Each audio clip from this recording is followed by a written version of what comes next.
Hello friends, once again, Monday Motivation. I hope you're enjoying this. Please let me know if you're enjoying them. I try to record these in bunches. You can see, you've seen several of them in a row. I've got things I like to talk about, and then sometimes I interrupt them and move them up a day if something comes to mind that I'd like to talk about. So please let me know if you're enjoying them, if they're helpful to you. Leave encouragement, feedback, how it's helped you. All of that would be pretty cool for me to see in the comments. So our word today is faithfulness, or being faithful. And there's a lot of definitions. Actually, I think there are 5 or 6 kind of main definitions in the dictionary for faithfulness. But the one that I want to talk about that's related to this, being steady in allegiance or affection, being loyal, being constant. Oftentimes, faithfulness is used in a relationship. Are you being faithful to your partner? Meaning, are you not cheating? Are you in a committed, single-person monogamous relationship?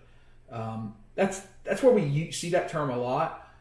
We hear faithful when we talk about a pet, faithful dog, faithful companion. Unfortunately, faithfulness and being faithful in just the standard modern-day vernacular, not within the world of religion or other things, but in just everyday vernacular, is not used as much as it should be with things like friends, employees. Those are areas we can be faithful to. Steady in allegiance or affection, not only affection. Loyal, constant. Our quote is from Cicero, maybe one of the oldest folks I've used a quote for. I think I've used Aristotle. Cicero, a Roman philosopher, lived, I think, from like 100 or so BC to 40 BC, somewhere in that neighborhood. So before Christ, long ago, 2,100 years ago, is Cicero, where he lived. And listen to this quote from Cicero. Nothing is more noble, nothing more venerable than fidelity. Fidelity is a synonym for faithfulness. Faithfulness and truth are the most sacred excellences and endowments of the human mind. Now, that's very ancient Roman speak. Let's talk about it again. Nothing is more noble than faithfulness, and faithfulness and truth are the most sacred excellences and endowments of the human mind. They're the best things we have to give. Faithfulness and truth. Now, I would add in love with that. And I don't think Cicero is necessarily talking about emotions. Faithfulness and truth are a thing we can do. They are a physical manifest that we can do. Truth is a relatively black and white thing. I understand there are, people would say there's shades of gray, but something is either true or it is not true, right? Love is not quite that clearly defined in a lot of cases. Faithfulness also is. Are you faithful? Are you committed? Are you loyal to a thing? I try to give you a personal example. Right now in my career, I am very faithful to my employer. I am very faithful to my employer. Is it because I have some great allegiance to them and the products they make and the entity of the corporation? No, not at all. Not at all. It is to the people that I work with and work for that have taken care of me, that have been faithful to me, that have helped me reach new opportunities to fulfill some of my hopes.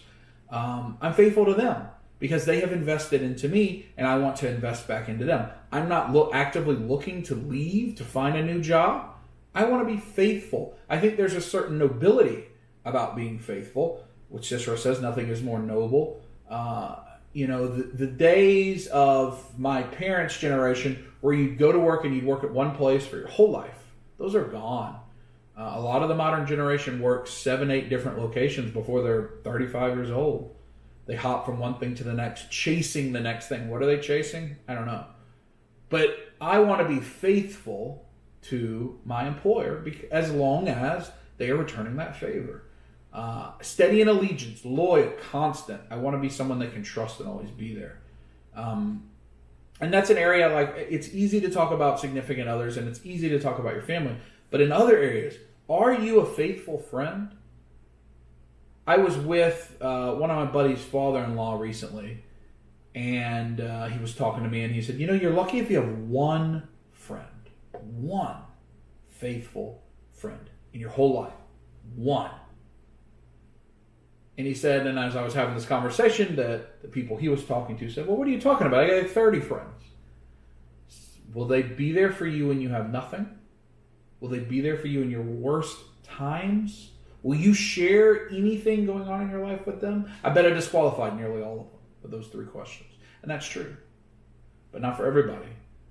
Do you have one faithful friend that would, no matter what, will be there for you?